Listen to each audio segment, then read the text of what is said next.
भगवान के शरण के, विकास धर्म के, अहिंसा परमो धर्म के, गुरुवाणी माते सभी के, परम पूज्याचार्य पर श्रीमान श्री पारण करण शंकराचार्य जी महाराज की,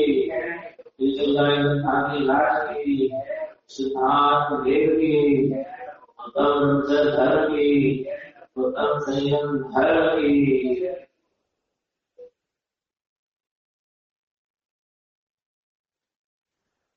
श्री पावन श्री राम सिंह द्वारा कर यहाँ 35वें नंबर की कारिका में बजाज कहते हैं, राग रंग से विहीन,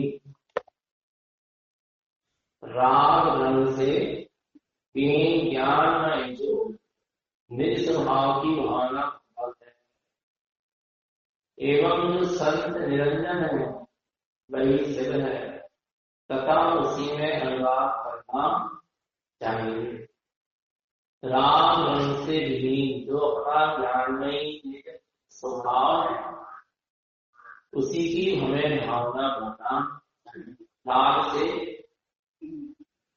विहीन, राग से रहे, जहाँ राग का रंग भी नहीं है, ऐसा ज्ञान में स्वभाव, ज्ञान में राग का रंग नहीं है, ज्ञान में मात्र ज्ञान है, रागादि ज्ञान में झलके तो भी ज्ञान में ज्ञान भी है।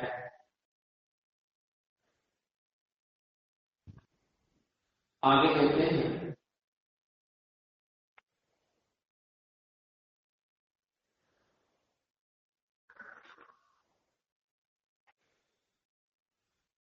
आचार्य गति कहते हैं कि किसी भी समय में चेतन आत्मा के स्पर्श रस गंध वर्ण शब्द देह इंद्रिय आदि स्वभाव से नहीं होते। स्पर्श रस गंध वर्ण इंद्रिय आदि सब भूतल की व्यवस्था है, आत्मा की व्यवस्था नहीं है, आत्मा के नहीं होते। चेतन का स्वभाव ज्ञान आनंदमय है, चेतन का स्वभाव ज्ञान और आनंदमय है। ज्ञान की यह विशेषता है कि वह ज्ञेय को जानता हुआ ज्ञेय रूप नहीं होता, ज्ञेय को जानता हुआ भी ज्ञेय रूप नहीं होता। जिस प्रकार नेत्र रूप को ग्रहण करते हुए रूपमय नहीं हो जाता, जैसे रूप को देखती हैं आंखें, क्या आंखें वैसी हो जाती हैं? नहीं होती। वैसे ही ज्ञान भी कभी ये रूप नहीं हो जाता। ज्ञान का काम जानने का, ये रूप परिणमन करने का नहीं। ज्ञान का काम क्या है? जानने का। ज्ञान के सामने जो कुछ आता है, ज्ञान उसको क्या करता है? जानता है। उस रूप होता नहीं है। ज्ञान की यह महिमा है कि वर्तमान भूत और भविष्य तीनों काल के सत असत पदार्थ सभी एक साथ इसके विषय होते हैं। ज्ञान की सच्चता का ही यह वर्णन है कि केवल ज्ञान में तीनों लोग, तीनों काल के सभी पदार्थ एक साथ एक समय में झलकते हैं, प्रतिबिंबित होते हैं।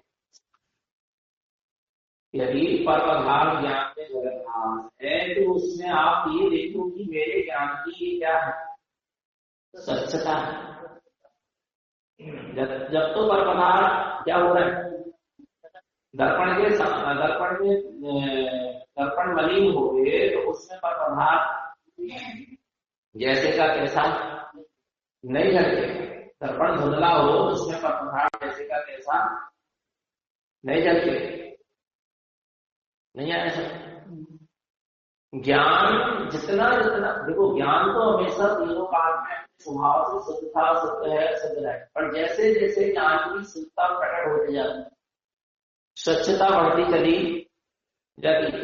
ये उसी का प्रताप है कि सारी वस्तु व्यवस्था उसमें स्पष्ट रूप से क्या हो रही, झलक, जो कि क्यों झलक रही है? उद्गल झलक रहे हैं, इस पर झलक रहे हैं कि इस पर ये मेरा स्वभाव, ये तो ज्ञान का प्रकाश है, ये तो ज्ञान का साधन है, ये तो सम्यक ज्ञान है। आप सोचो ज्ञान में स्पर्श रस गंध वर्ण और झलक, उद्गल न झलके, राग आदि में झलके, भाव में झलके, ऐसा नहीं होता। ज्ञान में सब झलके, पर ज्ञान में झलकने के बाद भी ज्ञान में ये चलेगी मेरा स्वभाव, मैं तो मात्र ज्ञान मैं ही हूं, ये ज्ञान की सच्चा है।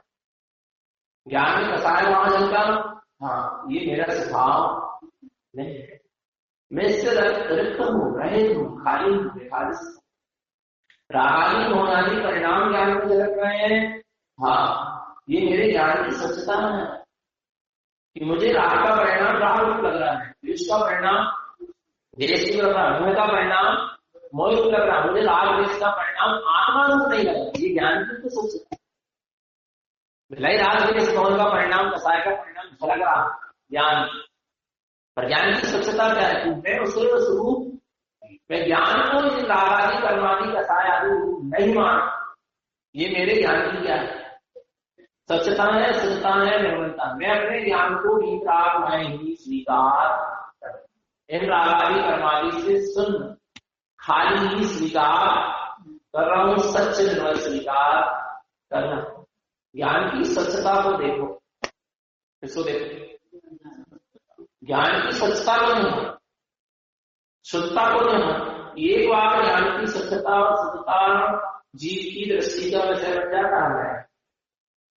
ज्ञान की सच्चता, सत्ता, निर्मलता जीव की दृष्टि का विषय बन गया। ज्ञान मामला ये निराश स्वभाव, वो एक बार दृष्टि का विषय बन गया, उसके बाद उस ज्ञान में कितने ही परगे झलके, ज्ञानी उन परगेयों से भिन्न ही अपने ज्ञान को लगता चला रहा है। ऐसा है।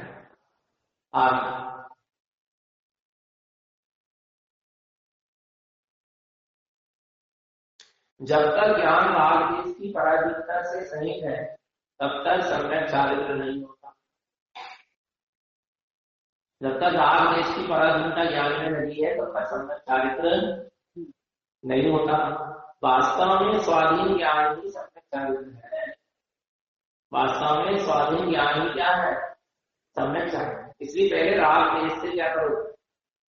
भिन्नता हासिल करो, और फिर राग आदि को गला समाप्त करो तो सम्यक चारित्र अपने आप प्रकट हो। वीत राम विज्ञान चाहिए। क्या चाहिए? क्या चाहिए? वीत राम विज्ञान चाहिए। राग द्वेष से रहे वीत राग विज्ञान चाहिए, बस। वीत राग माने राग द्वेष से रहे ज्ञान, विज्ञान माने आत्मज्ञान। कौन सा आत्मज्ञान? राग द्वेष से रहित आत्मा। पढ़ते तीन भुवन में सार भीतर रागे विज्ञान का सिर स्वरूप सेवकार नमो त्रियोग समाधि। तीन भुवन में सार, तीनों लोगों में सारभूत उत्तम वस्तु क्या है? विराग विज्ञान, राग द्वेष से रहित आत्मा। अभी क्या होता है? ज्ञान जानता है, ज्ञान स्वपर को क्या करता है? जानना है। और जानने के साथ जानने वस्तु ठीक है, लेकिन अच्छे बुरे की कल्पना आरंभ हो जाती नहीं होती। बोलो, ज्ञान के फल को जाना और उसमें क्या मानने लगा? ये वस्तु अच्छी है और ये वस्तु बुरी है, तो कौन सा ज्ञान हो गया? ज्ञान तो विराग में ही है, पर उसमें राग द्वेष की पर्याय कहां? वस्तु को वस्तु के स्वभाव से जानोगे तो कोई राग द्वेष नहीं होगा। नहीं आ रहा समझ में? जैसे नारियल के साथ किशमिश कैसी लगती है?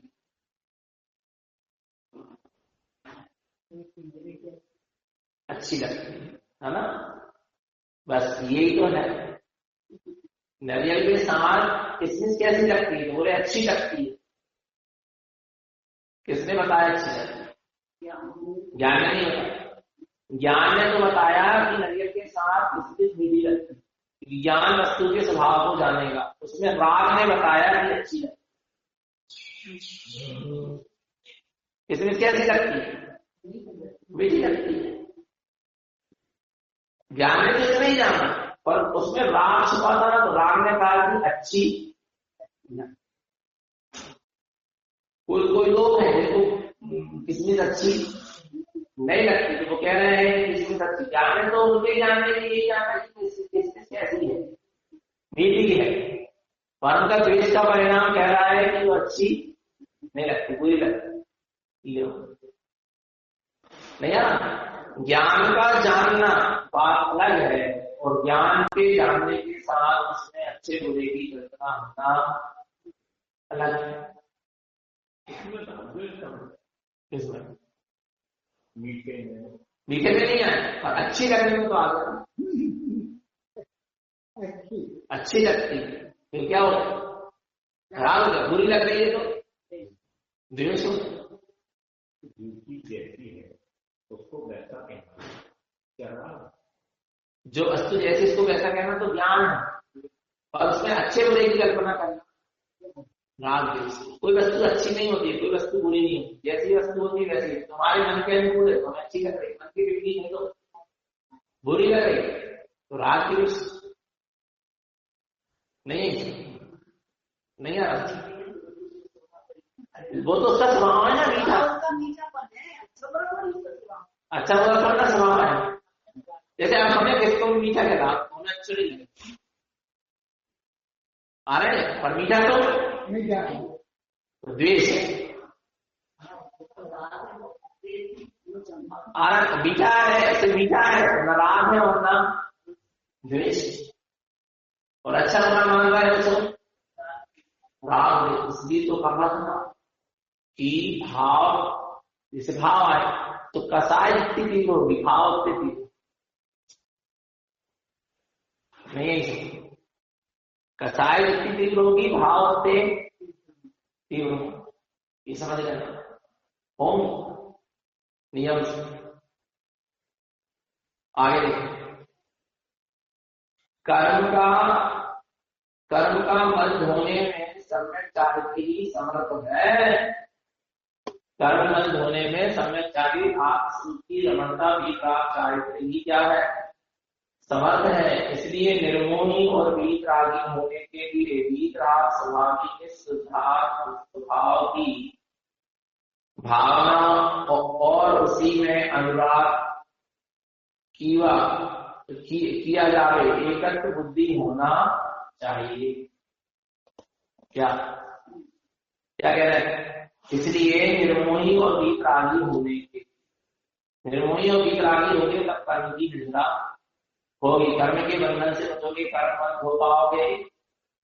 इसलिए कह रहे हैं निर्मोही और वीतरागी होने के लिए अपने वीतराग स्वभावी निस्सुद्धात्मा की भावना और उसी में अनुराग किया एकत्र बुद्धि होनी। अपने निस्सुद्धात्मा में एकत्र बुद्धि, अपने निस्सुद्धात्मा से अनुराग होना चाहिए, अपने वीतराग स्वभाव में अनुराग प्रीति समर्पणता होना चाहिए। तो वीतराग निर्मोही वीतरागता की वृद्धि होगी। वीतरागियों के राग से भी वीतरागता प्रकट की, वीतरागियों के राग से भी वीतरागता प्रकट होगी। वीतराग स्वभाव के अनुराग से वीतरागता क्या होगी? वीतराग स्वभाव की वृद्धि होगी, तो वीतरागता अपने आप स्वयं की क्या होगी? प्रकट होगी। आगे तीनों लोगों में ये जिन देव दिखलाई पड़ते हैं और तीनों लोग और जिनवर में छलकते हैं।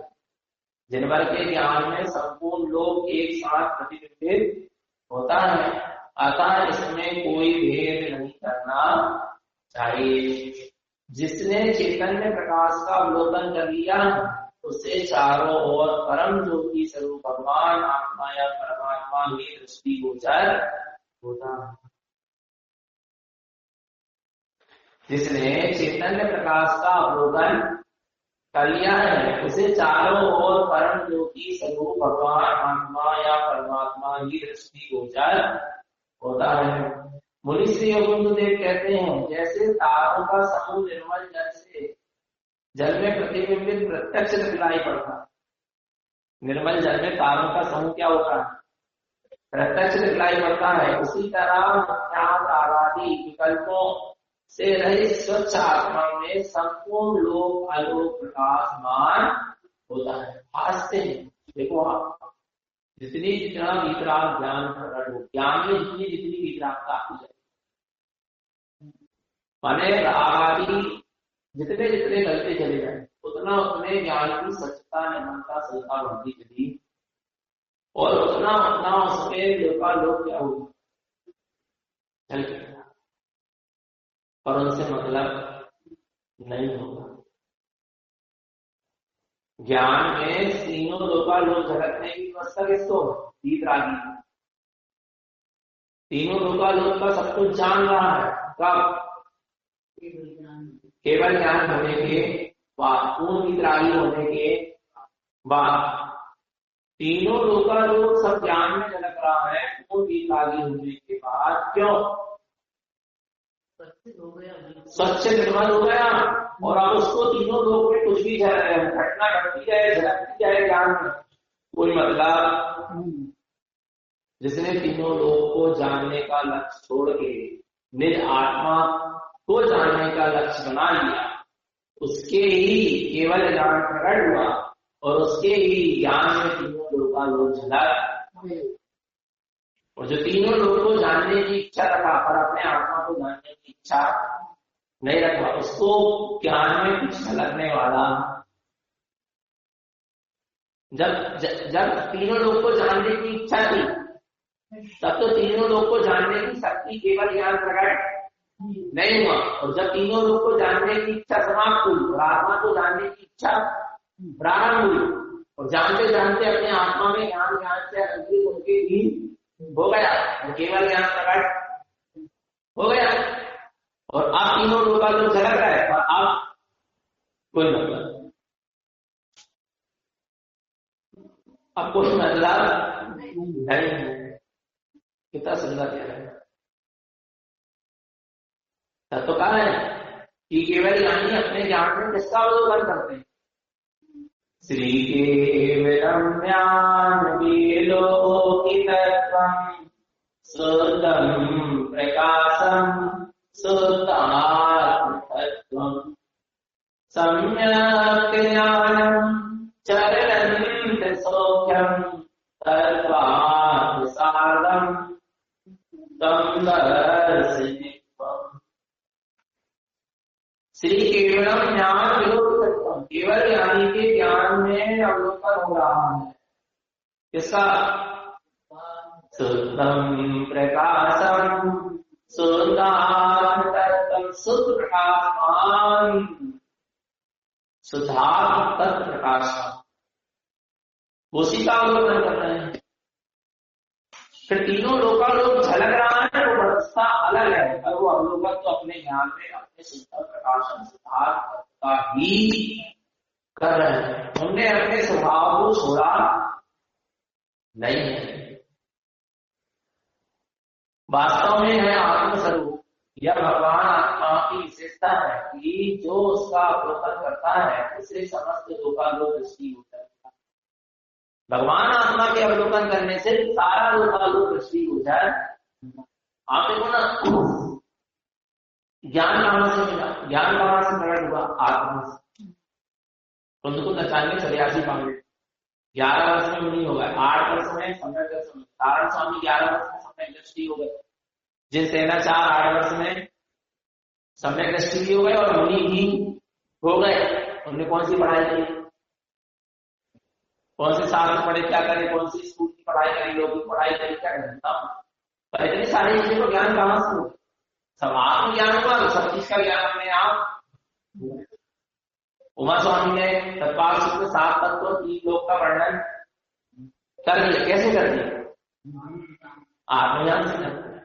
आत्मज्ञान में सब कुछ अलग गया, प्रत्यक्ष और परोक्ष जो कुछ भी है सब आत्मज्ञान में इसको जानने में समर्थ है।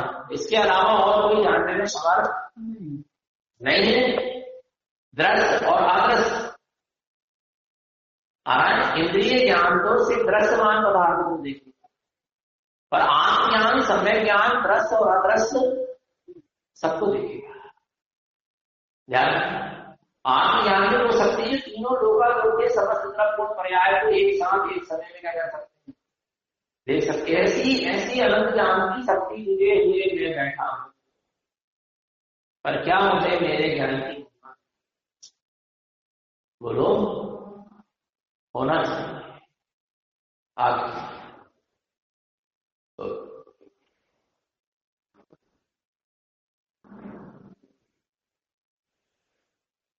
जिन देव भी विकराल मिलकर समाधि में लीन है, आत्मा का स्वभाव विकराल मिलकर है। जिन देव भी विकराल मिलकर समाधि में लीन है, उनके ज्ञान में तीनों लोक के चर अचर पदार्थ एक साथ एक समय में झलकते हैं। इसलिए जिसने आत्म स्वभाव का दर्शन कर लिया, उसे परमात्म स्वरूप चैतन्य पदार्थ तीनों लोकालोक में व्याप्त दिखाई पड़ते हैं।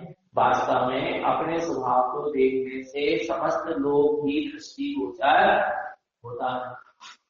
जिसने जिसको देख लिया उसने सबको सब कुछ देख लिया।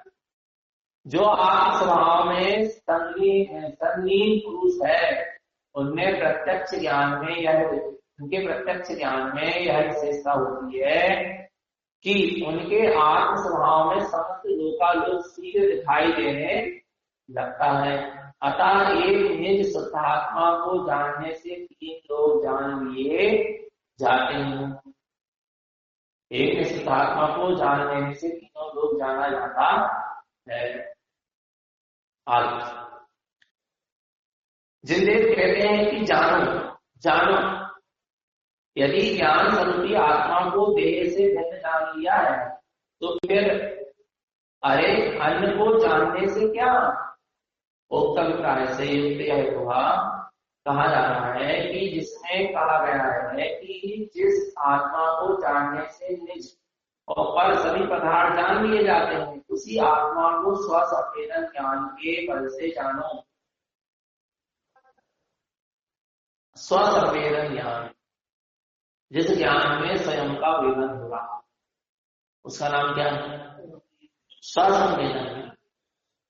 जिस ज्ञान में रागादि का वेदन ना होगा, कर्मादि का वेदन ना हो, ज्ञान जिसका वेदन कर रहा है, ज्ञान का ही फिर ज्ञान में झलक सब रहा है, और ज्ञान जिसका वेदन कर रहा है स्वयं ज्ञान का ही वेदन कर रहा है। जिस ज्ञान में ज्ञान का ही वेदन कर रहा है उसे क्या कहते हैं? स्वसंवेदन ज्ञान कहते। झलक कौन सी चीज रही ज्ञान, और ज्ञान में वेदन किसका चलता? किसका? स्वयं ज्ञान। ज्ञान में झलकना अनेक वस्तु झलक सकते, दर्पण में अनेक वस्तु झलक सकते। दर्पण के सामने जब आप जा रहे हैं तो आप अपने चेहरे को ही वेदन कर रहे हैं, चेहरे को ही देख रहे हैं। ऐसे ज्ञान में झलक सब कुछ रहा, और आप उसमें अपने स्वभाव का ही वेदन, जिस ज्ञान में ज्ञान का ही वेदन करता है इसे क्या कहते हैं? स्वसंवेदन ज्ञान कहते हैं। आगे कहते हैं प्रभाकर भट्ट विनय पूर्वक ज्ञान का स्वरूप पूछता हुआ कहता है, हे भगवान, जिस ज्ञान से क्षण भर में अपनी आत्मा जानी जाती है, वह परम ज्ञान ही मेरे लिए प्रकाशित करें। अन्य विकल्प ज्ञानों से क्या लाभ? मुझे तो उस ज्ञान की नहीं होना है जिससे मेरा स्वभाव जानने में आ रहा है। यथार्थ में ज्ञान निर्विकल्प अतिथि स्वसंवेदन ज्ञान का प्रत्यक्ष है। साधु विकराल दशा इसलिए धारण करते हैं कि वे अपने स्वभाव को पांचों इंद्रियों के विषय से राग के शरीर आदि से भली भांति बुझे डाल देते हैं। वास्तव में वेद ज्ञान होने पर आराधना का मार्ग प्रशस्त होता है। वेद ज्ञान प्रकट होने पर आराधना का मार्ग प्रशस्त होता है। इसलिए ज्ञानी यह चाहता है कि जिसने उस एक अखंड ज्ञायक को जान लिया उसे अब कुछ अन्य जानने से क्या लाभ। उसके लिए तो अन्य तो जानना व्यर्थ ही है। कहा भी है, एक साधे सब सदे, सब साधे सब जाए। एक निष्ठ आत्मा को जानने से यह लाभ है कि आत्मा में भाव रूप केवल ज्ञान में संपूर्ण लोक प्रतिबिंबित होता है। देखो गुरु महाराज ने कितनी जगह पढ़ा, साधु लोग हैं। क्या साधु तीनों लोगों को देख लेता? वहां ऐसा तो कहा साधु लोग हैं। साधु तीनों लोगों को देखता है क्या? देख सकता है क्या? जिन्हें भगवान देखते हैं सर्व भगवान। पर यहाँ पर वहां कह साधु माने ज्ञानी। ज्ञानी ने तीनों लोकालोक को तो नहीं देखा, पर तीनों लोकालोक को देखने वाले को देख। क्या जिसने तीनों लोकालोक झलकना है, उस लोक को निज लोक का अवलोकन ज्ञानी ने कर। तीनों लोकालोक जानने में आवे और पर तीनों लोकालोक को जानने की जिसने शक्ति है वो निज ज्ञान स्वभाव को ज्ञानी है अवलोकित कर लिया। तब तो देखा केवल ज्ञानी में संपूर्ण लोक प्रतिबिंबित होता है। ज्ञानी के मति से ज्ञान की में केवल ज्ञान की लोन दिखाई देती। कैसे दिखाई देती है? क्योंकि ज्ञानी ने अपने आप को तीनों लोकालोक का जानने वाला जो ज्ञान स्वभाव है उसका अनुभव चल। इसलिए जिसने अपने को जान लिया उससे जानने के लिए कुछ नहीं बचा। जिसने अपने को जान लिया उसको जानने के लिए अब कुछ नहीं बचा। अब नो इंटरेस्ट। आत्मा इतनी सुंदर है, इतनी अनुपम है, इतना प्यारा है, उसको जानते रहो जानते रहो जानते रहो जानते रहो। उसको जानने के बाद सारे को जानने की इच्छा क्या हो जाती है? समाप्त। कोई इंटरेस्ट नहीं रहेगा। जब तो ज्ञानी सारे व्यवहार से परे होता है नहीं। आप मुजाज के पास जाओगे, मुजाज कभी नहीं पूछे कहां से आए हो, तुम्हारा क्या नाम है, पूछेंगे? बोलो ना। तुम्हारे घर में कितने सदस्य हैं, पूछेंगे? तुम्हारे पास व्यापार चलाते अच्छा चलत या नहीं चलत, कैसी तुम्हारे घर की परिस्थिति, क्यों नहीं जानने की इच्छा? अपनी आत्मा को जान ली है, दुनिया में क्या हो रहा क्या नहीं हो रहा, किसका क्या हो रहा, मुझे इससे कोई लेना देना नहीं है। माने बस काम करना। अरे तुम मिजाज की बात करो, जो वेद ज्ञानी तावत होते हैं ना, वो भी सब प्रपंचों से धीरे धीरे बचते चले जाए। उनको भी लगता है मैंने जानने लायक को जान लिया, अपने को पर के विषय में जान के क्या लाभ? कोई ना। मैंने स्व की सत्ता को जान लिया, स्व के अंतकोणों को पहचान लिया, स्व की सत्ता को निहार लिया, हमको पर को जानने से कोई लाभ नहीं। काम खत्म। इसलिए एक को जानो, जिसको जानने के बाद सारे जगत को जानने की इच्छा ही क्या हो जाए? समाप्त हो जाए। कुछ अनुपम रूपवान अर्थात सर्व सुंदर, सबसे रोज सुंदर आत्मा तीनों लोक में सबसे क्या है? सुंदर है, अनुपम है। उसको जान। अरे अपने आत्म स्वरूप को जानने के बाद तो भगवान के स्वरूप को भी जानने की इच्छा। उसके दो कारण।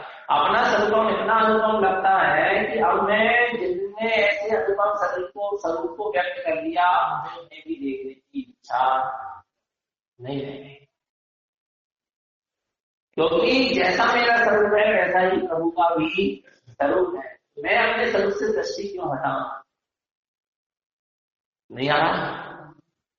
मैं अपने स्वरूप से दृष्टि क्यों हटा, और क्यों प्रभु के गीत गाऊं?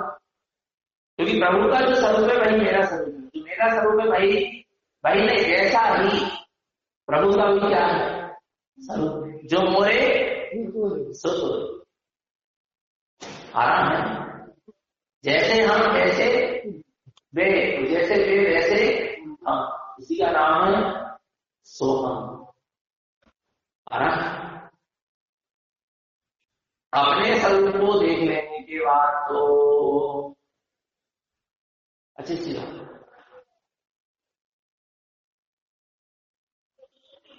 भगवान के शरण शरण में जीत जाते हैं, विराज जाते हैं, वे अपने स्वरूप को निहारते हैं। किसको निहारते हैं?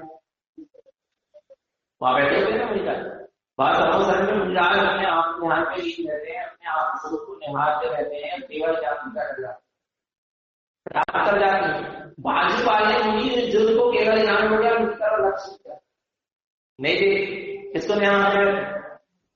अपने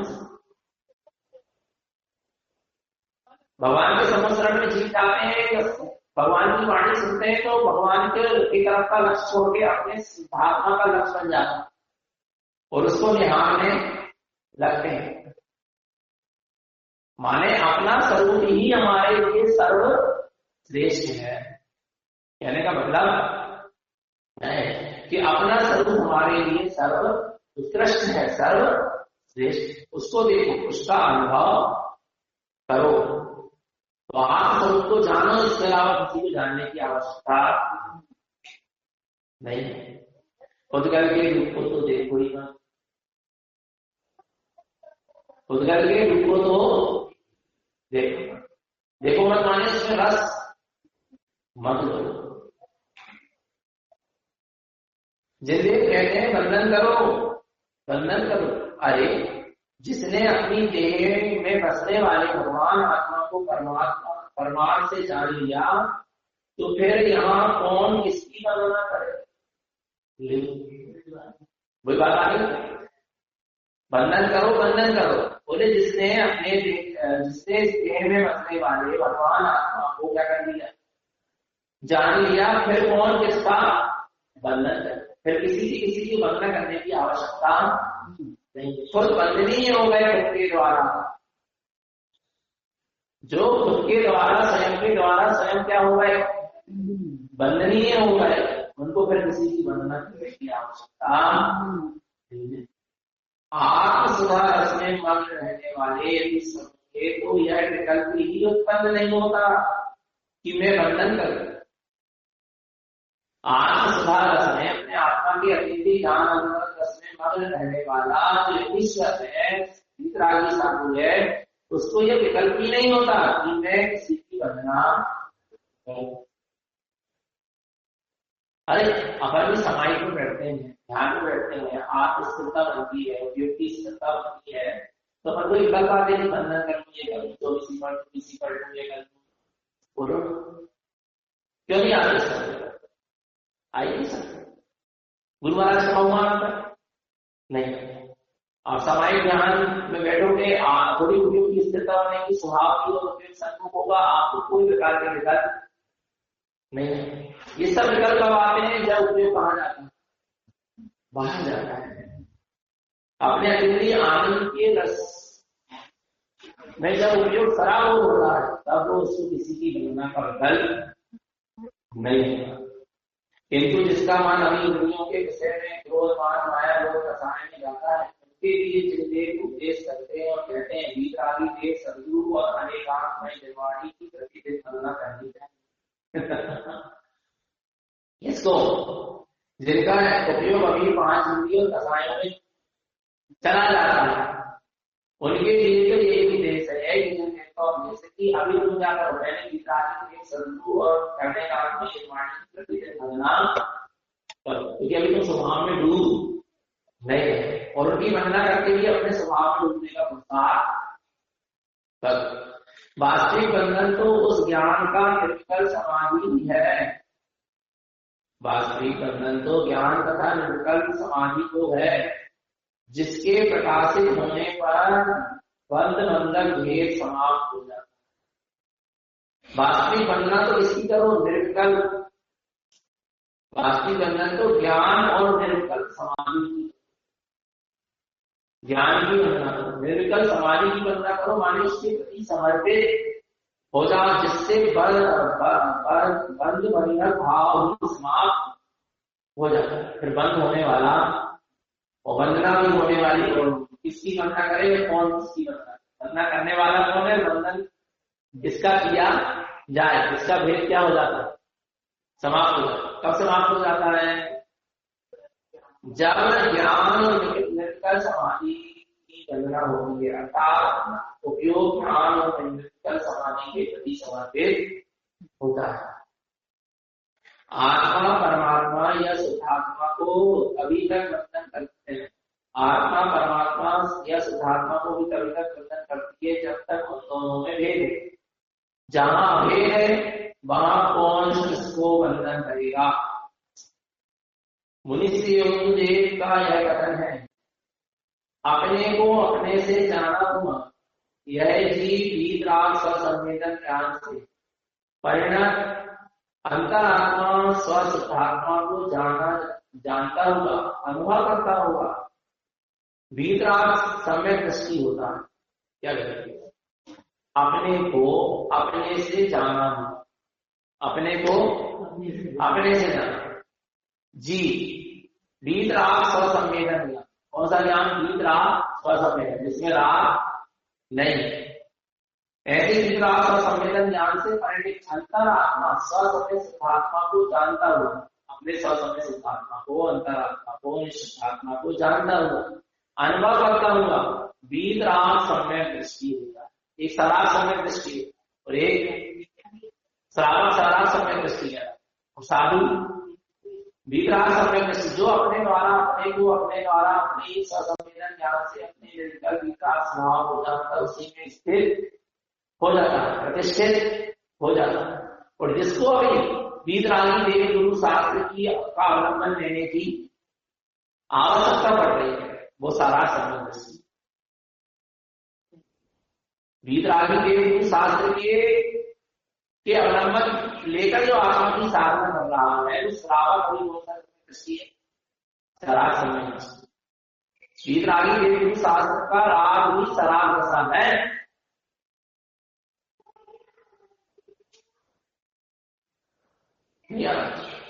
वीतरागी देव गुरु शास्त्र की के प्रति वीतरागी देव गुरु शास्त्र की जो आराधना है वो भी क्या है, सराग दशा। जब तक अपने स्वयं के वीतराग निर्विकल्प समाधि में जीव डूब ना जाए, तो मुझे आज वीतराग सम्यक दृष्टि है, क्योंकि स्वसंवेदन के अंग के द्वारा स्वयं को जानते हुए स्वयं के वीतराग निर्विकल्प समाधि में स्थित रहते हैं, इसलिए वे क्या कहलाते हैं, वीतराग सम्यक दृष्टि कहलाते हैं। और श्रावक कभी कभी तो समाधि ध्यान के समय अपने स्वभाव में स्थित होता है, लेकिन उसे सच्चे देव बाकी समय वो सच्चे देव शास्त्र की आराधना में लगा रहता है, उनके गुणानुवादन में लगा रहता है, इसलिए वो कौन सा सम्यक दृष्टि, सराग सम्यक दृष्टि। रागियों का राग सराग सम्यक दृष्टि की पहचान, संसार शरीर भोग का राग सराग सम्यक दृष्टि की पहचान है, वो तो अज्ञानी की पहचान। वीतरागी देव गुरु शास्त्र की आराधना करते हुए अपने स्वभाव की साधना में जो लगा है वो सराग, और वीतरागी देव गुरु शास्त्र का भी लक्ष्य छोड़ के एकमात्र अपने वीतराग निर्विकल्प समाधि ज्ञान के स्वरूप को जिसने लक्ष्य में ले लिया, वो वीतराग सम्यक दृष्टि है। सम्यक दृष्टि जीव शीघ्र ही ज्ञानावरणी कर्म से मुक्त हो जाता है, सम्यक दृष्टि शीघ्र ही ज्ञानावरणी कर्म से क्या हो जाता है, मुक्त हो जाता है। अतः उस स्थिति में किसी वंदना करेगा, वंदना करने का विकल्प ही वहां उत्पन्न नहीं होगा। वीतराग सम्यक दृष्टि शीघ्र ही क्या हो जाता है, ज्ञानावरणी कर्म का क्षय हो जाता है। फिर वो उसकी वंदना कर, जब ज्ञानावरणी का क्षय हुआ तो केवल ज्ञान प्रकट, और जब केवल ज्ञान प्रकट होता है अब उसकी वंदना, किसी की वंदना नहीं। जिस प्रकार ऊंट पालन को देखकर बंधन छोड़कर चलने के लिए निकल पड़ता है, वैसे ही अक्षय निधि स्वरूप मुक्ति रमा के प्रति गया हुआ ज्ञानी का मन इस संसार के ऊपर प्रीति कैसे कर सकता है। लोक में कोई भी प्राणी पराजित होकर नहीं रह सकता। दूसरे के अधीन होकर रहना, दूसरे पर निर्भर रहना या गुलाम बनकर रहना सबसे बड़ा दुख है। क्या कोई भी प्राणी पराधीन रहना नहीं चाहता। दूसरे के अधीन रहना, दूसरे पर निर्भर रहना, गुलाम बनकर रहना सबसे बड़ा क्या है? दुख है। इसलिए स्वतंत्रता सबको प्यारी है। इसलिए स्वतंत्रता क्या है? सबको प्यारी है। ऊंट जैसे पशु भी बंधन खोलते कर खुले मैदान में तुरंत चलने के लिए निकल भागता। जैसे ही ऊंट आदि के बंधन को खोला जाता, वैसे ही क्या होते हैं? खुले मैदान में चलने के लिए दौड़ पड़ते। इसी प्रकार अतीन्द्रिय ज्ञान आनंद के धनी का मन मोक्ष रूपी लक्ष्मी के पास पहुंचते ही, जिस ज्ञानी का मन मोक्ष रूपी लक्ष्मी के पास क्या हो गया? पहुंचते ही संसार से घबराकर उदासीन हो जाता है। संसार के प्रति उसके मन में रस नहीं रह जाता है। जो ज्ञानी जी द्रव कर भाव कर शरीर आदि नौकर रूप परब्रह्म में लीन है, वे नर्क नारक आदि रूप पर पर्याय में मग्न रहते हैं। इसलिए निश्चय से मिथ्या दृष्टि है। जो द्रव का भाव कर्म में लीन है वे सब कौन है? मिथ्या दृष्टि। और जिनने जैसे ही देखा, कैसा देखा? अक्षय निधि रूप मुक्ति रमा के प्रति गया हुआ ज्ञानी का मन इस संसार के ऊपर प्रीति कैसे कर सकता? नहीं कर सकता। इसने अपनी मुक्ति सिद्धि रूपी वधु को देख लिया। क्या? जिसने अपने अतीन्द्रिय ज्ञान में चेतन सिद्धार्थ तत्व को देख लिया, अनुभव कर लिया, जिसका मन अब अपनी आत्मा, जिसके मन में आत्मा ही भारा, जिसके मन में अपना जो सिद्धार्थ तत्व ही भारा, अपना आनंद गुणमयी प्रकाशमान चेतन तत्व ही भारा, जिसको निर्विकल्प सत्य समाधि ही भारी है, अब उसका मन संसार के ऊपर जा सकता नहीं है। ऐसा है। जब तक पर्यायी दृष्टि है, जब तक पराई दृष्टि है, तब तक राग द्वेष मोह है। जब तक पराई दृष्टि है, तब तक राग द्वेष और मोह है। और इनसे एकता होने पर ही संसार, राग द्वेष मोह से एकता होने का नाम क्या है? संसार है। किंतु जब दृष्टि पलट जाती है, पर से हटकर स्वभाव सम्मुख हो जाती है, तब संसार से चित्त हट जाता है। तब संसार से क्या होता है? चित्त हट जाता है। पर से हटकर स्वभाव सम्मुख, हाँ, चित्त हट जाता है और अपने स्वभाव में लग जाता है आत्म। किंतु जब दृष्टि पलट जाती है, पर से हटकर स्वभाव सम्मुख हो जाती है, तब संसार से चित्त हट जाता है और अपने स्वभाव में लग जाता है। आत्म प्रीति होने पर संसार की किसी भी वस्तु में प्रीति नहीं होती। आत्मा से प्रीति होने पर फिर संसार में किसी वस्तु में प्रीति, देखो ना, जब आत्मा से जब प्रीति होती है, जब इतनी प्रीति गाढ़ प्रीति होती है, आत्मा की प्रीति इतनी बढ़ जाती है, आत्मा की प्रीति की चरम सीमा भी प्राप्त। क्या? आत्मा की प्रीति की चरम सीमा क्या है? वीतराग। आत्मा की रुचि की चरम सीमा सम्यक रसन प्राप्त आएगी और आत्मा की प्रीति की चरम सीमा वीतरागी बना दी। इतनी प्रीति की अपर स्वभाव ही बड़े बड़े राजपाट और चक्रवर्ती आदि पद को भी छोड़कर जीव निर्जन के साथ हो जाता। इसकी प्रीति के पीछे छोड़ देता। फिर तो शैलजा रानी की प्रीति करो, शैलजा रानी की प्रीति कहां गई? भरत चक्रवर्ती। शेखंडी की प्रीति कहां गई? की प्रीति कहां गई? विचार नहीं। तो आत्मा से प्रीति लगी ना, तो सारी प्रीति पर क्या हो गई? तो आत्मा की प्रीति की चरम सीमा, इतनी प्रीति किससे बढ़कर प्रीति अब हो ही नहीं सकती। इतनी चरम आत्मा की प्रीति की चरम सीमा माने वीतरागी हो जाए। जिस दिन आत्मा की प्रीति की चरम सीमा में पहुंचेगा तो वीतरागी हो जाएगा, नहीं हो। और प्रीति के बाद में 96,000 कौन, वो तो पुण्य के वजह से बता रहे हैं कि ये बात पर कहाँ गई वो सारी प्रीति। कभी एक घंटे में क्या हो जाता है, सब छूट जाए।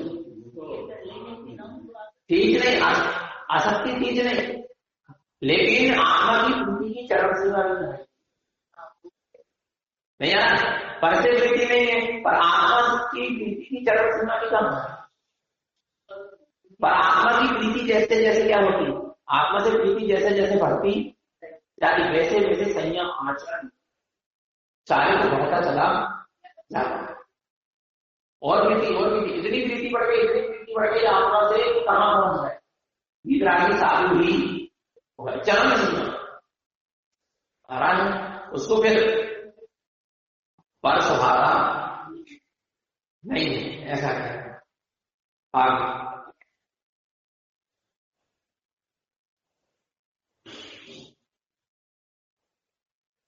आत्म प्रीति होने पर संसार की किसी भी वस्तु में प्रीति नहीं होती, क्योंकि यथार्थ में दृष्टि, रुचि और प्रीति एक से ही होती है। क्या कह रहे हैं? क्योंकि यथार्थ में दृष्टि, रुचि और प्रीति एक से ही होती है। यथार्थ रुचि, प्रीति, दृष्टि कैसे होती? एक से प्रीति है माने वो आपकी प्रीति कैसी है, यथार्थ। एक की रुचि है माने आपकी रुचि कैसी है, यथार्थ। नहीं आ सकता मैंने अपने भी भगवान आत्मा से रुचि है तो यथार्थ रुचि है, अपने भी भगवान आत्मा से प्रीति है तो वास्तव में यथार्थ सच्ची क्या है। संसार में जीव को किसी भी एक वस्तु से प्रीति है, कभी इससे प्रीति होती, कभी इससे होती, कभी उससे होती, माने सच्ची प्रीति वो कम हो नहीं सकती। आ रहा नहीं है, कभी माता पिता से प्रीति होती, कभी पति से प्रीति होती, कभी बच्चों से प्रीति होती, कभी पत्नी से प्रीति होती, कभी माया से प्रीति होती है, कभी नाम से प्रीति होती, कभी ख्याति से प्रीति होती है, कभी भोजन पानी से प्रीति होती है, कभी 5 दिए के विषयों से प्रीति होती है। नहीं यार, एक से प्रीति करके जी जाए जी नहीं सकते। एक से प्रीति होगी तो किससे होगी, आत्मा से होगी। फिर जब उससे होगी तो फिर किसी से प्रीति नहीं होगी। आत्मा की प्रीति होते ही पर की प्रीति का विकल्प ही समाप्त हो जाता है। बस आगे जो दृष्टि एक की है वो दृष्टि ही सच्ची दृष्टि, जो अनेक की दृष्टि लिए बैठा है उसकी दृष्टि सच्ची दृष्टि नहीं है। रुचि भी एक की है तो वो सच्ची रुचि, और अनेक की रुचि पड़ी है तो सच्ची रुचि नहीं। उक्त में ऊढ़ को मन के प्रतीक रूप से प्रयुक्त किया गया है। ऊढ़ चंचल प्रकृति तथा संग्रह वृत्ति वाला वस्तु कहा गया है, इसलिए अपभ्रंश और हिंदी के कवियों ने ऊढ़ शब्द का प्रयोग मन के प्रतीक रूप में किया है। इंद्रियों के विषयों में ढीला नहीं होना चाहिए, इंद्रियों के विषयों में ढीला नहीं होना चाहिए। 5 इंद्रियों के विषय में कम से कम 2 को तो रोकना ही चाहिए। 5 इंद्रियों के विषयों में कम से कम 2 को तो रोकना ही चाहिए। कौन कौन? हाँ, एक जीव रसना को, और दूसरी पर स्त्री को। स्पर्शन इंद्रिय की इतनी लोलुपता नहीं होना चाहिए या शक्ति नहीं होना चाहिए कि पर स्त्री का भोग कर लो। अरे शरीर, इंद्रिया, द्रव्य, विषय और वैभव और स्वामी के संबंध व्यवहार से मेरे कहे गए हैं। परमार्थ से तो एक अखंड ज्ञान गायक मात्र हूँ। वास्तव में जब पर से मेरा कोई संबंध नहीं है तब 5 इंद्रियों के विषयों में छूट या ढील नहीं लेना चाहिए। यदि इंद्रियों के विषय आत्मा के दर्शन के आचार्य गुणों का हरण नहीं करते तथा निमित्त जनित संबंध होने के कारण इंद्रियों के विषय में जाते हुए मन को रोकने का उद्देश्य दिया जाता है, क्योंकि आयु गल जाती है, मन और आशा नहीं गलती। आयु क्या हो जाती है पर मन की आशा नहीं गलती। मोह प्राणा बढ़ता रहता है किंतु आत्म उत्पन्न नहीं होता। आत्मा के दर्शन ज्ञान चारित्र आदि गुणों का घात करने वाले में पांच इंद्रियों की विषयों की आसक्ति आत्मा के दर्शन ज्ञान चारित्र का क्या कर देती है, हरण कर। जितना जितना पांच इंद्रियों के विषयों का लपट्टी होगा वो दर्शन से भी चित होगा, ज्ञान से भी चित होगा और चारित्र से तो चित है ही। उसकी सारी बुद्धि का हरण हो जाता है। सुबुद्धि का क्या हो जाता है, हरण। पूरी बुद्धि नष्ट हो जाती है पांच इंद्रियों के विषयों की लंपटता हो जाती है। आपने दर्शन ज्ञान चारित्र से भ्रष्ट होना तो बहुत दूर की बात। पांच इंद्रियों के विषयों का लंपट्टी को तो अपनी जाति का भी ज्ञान नहीं। मैं किस जाति का हूं, मैं किस कुल का हूं, मैंने किस कुल में जन्म लिया, मैं मेरा परिवार क्या है, कुछ नहीं दिखाई। जिसके अंदर वो कुछ भी दिखाई नहीं।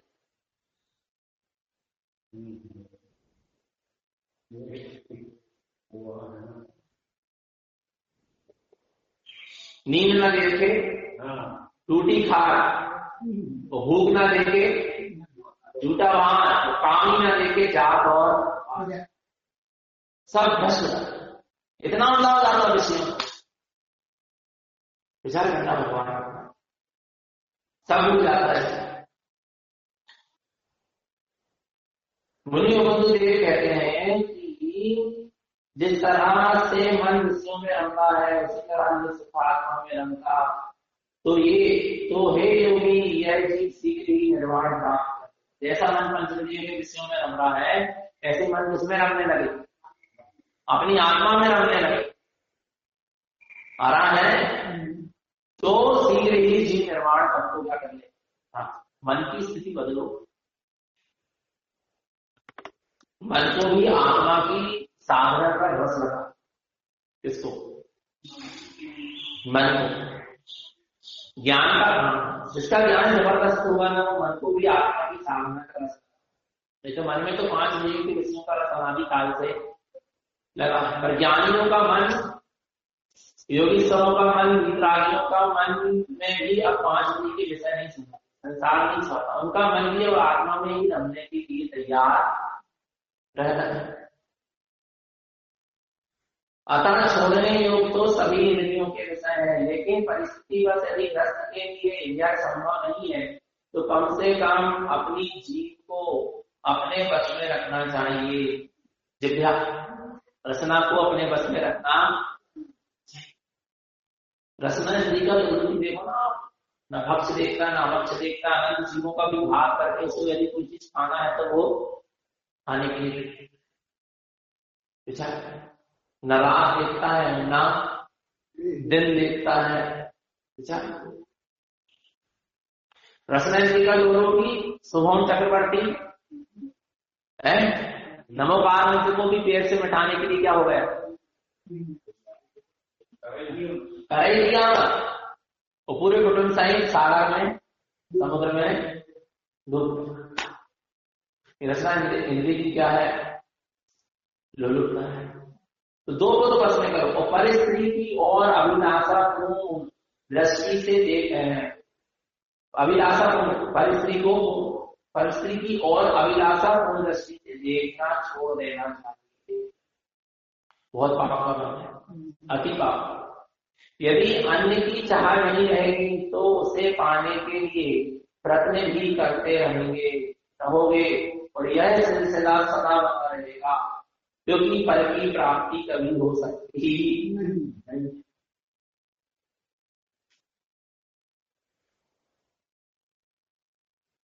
यदि अन्य की चाह नहीं रहेगी तो उसे पाने की भी के लिए प्रयत्न भी करते रहोगे और यह सिलसिला सदा ही बना रहेगा। यदि नहीं अप्राप्ति के क्षणों में आकुलता भी निरंतर बनी रहेगी। नहीं होगी फल की प्राप्ति तो आकुलता बनी रहेगी। अतः यह उपाय सम्यक नहीं है। तुम तो पर की आशा क्या कर दो, छोड़ दो, क्योंकि पर की प्राप्ति होना क्या है, मुश्किल है, तो उसके करने भी मुश्किल है, करने भी क्या है, व्यर्थ है क्या नहीं। इसलिए पर की आशा क्या कर दो, छोड़ दो, बस भूल तो वही है। इसलिए क्या हो रहा है, इसलिए भटक रहा। यदि अन्य की चाह बनी रहेगी तो उसे पाने के लिए प्रयत्न भी करते रहेंगे। चाह ही तो प्रयत्न को उत्पन्न कराती है। किसी चीज की चाह है तो उसको कैसे प्राप्त करूं, कैसे प्राप्त करूं, कैसे प्राप्त करूं, ऐसा प्रयत्न भी करता रहेगा और यह सिलसिला बना ही है, क्योंकि कितना ही प्रयत्न करके फल को प्राप्त करने का फल तेरा होने वाला नहीं। आराम यही नहीं, अप्राप्ति के क्षण जब वो प्राप्त नहीं होगा जिसको तुम चाह रहे हो तो क्या होगी, आकुलता भी निरंतर बनी रहेगी। अतः यह उपाय सम्यक नहीं है। नहीं आ रहा, इसलिए बता, ज्ञानी गुरु ये नहीं चाहते थे इससे मेरे होना, ये भाभी जी जो आ रहे हैं मेरे से उपदेश सुन रहे हैं वो मेरे हो जाए, कौन नहीं चाहते थे, ऐसा नहीं चाहते थे। वो ये चाहते थे कि ये अपनी आत्मा के हो, ये अपने अपने स्वभाव को जान ले, अपनी अपनी आत्मा को जान ले, अपने अपने मोक्ष के मार्ग पर चलने लगे। कारण स्वामी ने ये भी कहा कि तारणबंदियों है मेरे अनुयायी तो मेरे होगा। वे तो कहते थे तुम अपनी आत्मा के होगा, अपने स्वभाव के होगा, मुझे तुम्हारी चाह और आशा नहीं। जब तो आपको पता है आचार्य का कितना बड़ा संघ होता है, एक झटके में आचार्य क्या करते, पूरे संघ को क्या करते थे, छोड़ के किसी एक शिष्य को आचार्य बना के और उस संघ का त्याग करके दूसरे संघ में कोई दुख नहीं होता। क्यों नहीं होता, क्योंकि उन्होंने उसको अपना नहीं माना, उनको अपना बनाना नहीं जाना, उन शिष्यों को अपनी अपनी आत्मा का बनाना। तो मेरे मतलब तो किसके हो जाओ, अपनी आत्मा के तो हो जाओ।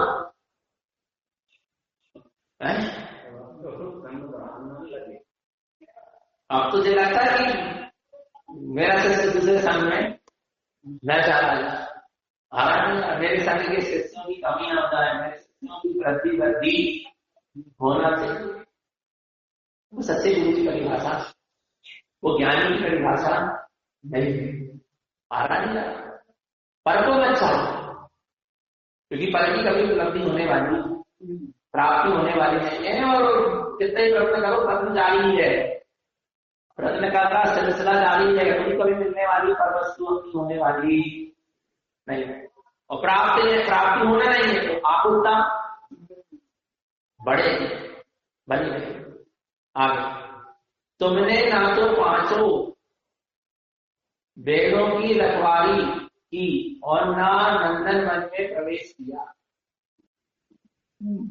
तुमने ना पांचों वेदों की रखवाली करी, वेदों हाँ, और ना नंदन वन में प्रवेश किया। तुमने ना अपने आप को जाना और ना पर अन्य को। क्या ऐसे ही सन्यासी बन गए थे, क्या ऐसे सन्यासी हो गए। यहाँ पर पांचों वेद से अभिप्राय है बलवान 5 इंद्रियों से, और नंदन मन का अर्थ है आत्मा। यह एक पूर्ण पद है। साधु को शिक्षा देने के लिए यह पद लिखा है। साधु संयमी और तपस्वी होता है। संयमन करने का अर्थ है संयम। संयम मुख्य रूप से संयम 2 प्रकार का है, भाव संयम और द्रव्य संयम। भाव संयम के बिना द्रव्य संयम नहीं होता।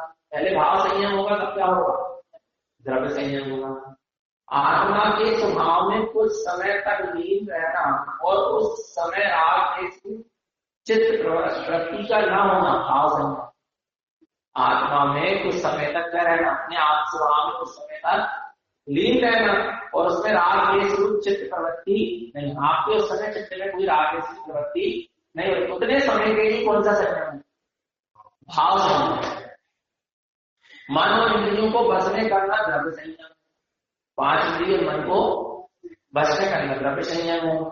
द्रव्य संयम के 2 भेद हैं, प्राणी संयम और इंद्रिय संयम। प्राणी तथा इंद्रिय संयम के 17 भेद हैं। चारित्र और संयम में अंतर है। चारित्र जीव का स्वभाव है, व्यवहार संयम पुरुषार्थ पूर्वक होता है, इसलिए यह जीव का स्वभाव नहीं है। चारित्र जीव का क्या है? स्वभाव है, रमणता है। चारित्र जीव का क्या है? स्वभाव है। लेकिन संयम क्या है? व्यवहार पुरुषार्थ। उस चारित्र को प्राप्त करने के लिए संयम एक क्या है? चारित्र माने आत्मा की रमण, पर उस आत्मा की रमणता के लिए साधन है संयम, पुरुषार्थ है संयम, एक व्यवहार है संयम, कारण है, निमित्त है, पर आत्मा का स्वभाव नहीं संयम। इसलिए वह जीव का स्वभाव नहीं है। संयम एक प्रकार की लगाम है। जिस प्रकार घोड़े की लगाम थामकर उसे वन में सरलता से घुमाया जा सकता है, वैसे संयम पूर्वक आत्म स्वभाव में परमानंद रूपी नंदन मन परम आनंददायक आत्म स्वभाव में प्रवेश किया जा सकता है। आत्मा के आनंद को भोगना है, आत्मा के आनंद का रसास्वादन करना है, तो संयम तो चाहिए। तुम्हारा मन संयमित हो जाएगा, इंद्रियां संयमित हो जाएंगी, भाव संयमित हो जाएंगे, फिर आप बड़े निश्चित होकर आत्मा के आनंद को ढूंढ सकते। इंद्रियां संयमित नहीं होंगी, मन बार बार इंद्रियों की तरफ है। मन संयमित नहीं होगा, विषयों की तरफ मन बार बार जाएगा। भाव संयमित नहीं होगी, राग आदि भाव बार बार काम करेंगे, तो आप अपने आत्मा के आनंद का भोग नहीं। और ये सब संयमित हो जाएंगे तो आप बड़े निश्चित होकर आत्मा के आनंद का भोग कर लेंगे, जिससे पूर्ण सुख की उपलब्धि होती है। जब आत्मा के आनंद का भोग करोगे तो पूर्ण सुख की क्या होगी? उपलब्धि होगी।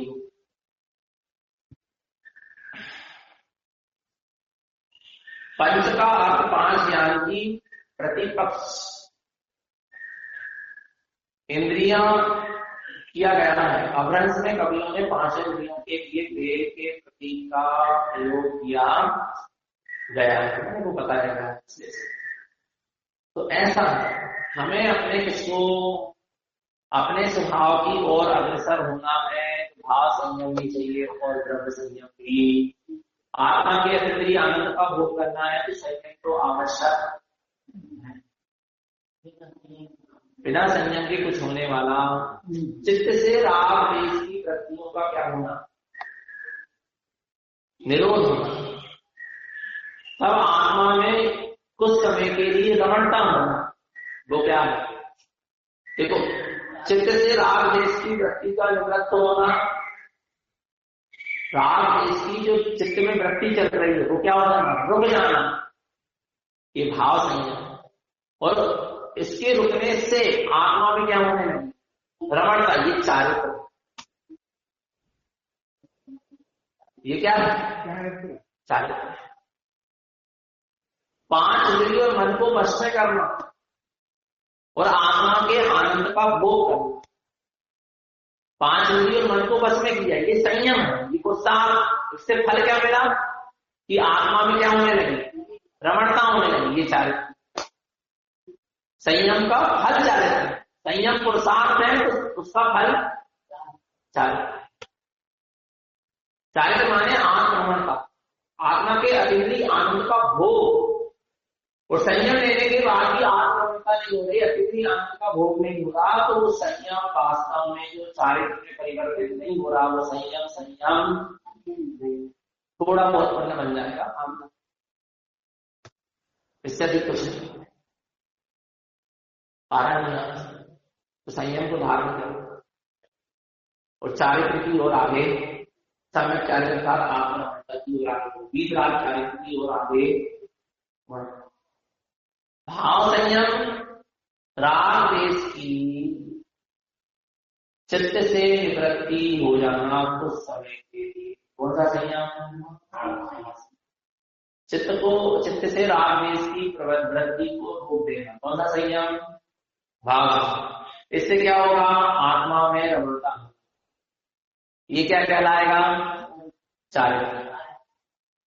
और 5 इंद्रिय और मन को वश में करना, ये क्या है? द्रव्य संयम। इससे क्या होगा? आत्मा के अतीन्द्रिय आनंद तथा भोग होगा। ये क्या हो गया? चारित्र्य। नहीं आ सकता। 5 इंद्रिय और मन को वश में करना एक द्रव्य संयम है। इसके द्वारा आत्मा के अतीन्द्रिय आनंद का भोग होना क्या है? चारित्र्य है क्या नहीं? और संयम का पुरुषार्थ ही क्या है? संयम के पुरुषार्थ का फल क्या है? सम्यक चारित्र, आत्मभ्रमणता। आत्मभ्रमणता के लिए ही क्या है? संयम है। तो ज्ञान हमेशा क्या होना चाहिए? जागरूक होना चाहिए, जागा हुआ होना चाहिए। तो निरंतर निष्ठात्मा की सूरत रखें, अपना सबका जीवन समय को संयम बना रहे। ये सब जीवों के लिए पवित्र पावन देशना पूजा आचार वर्ष से पालन करना चाहिए। देव की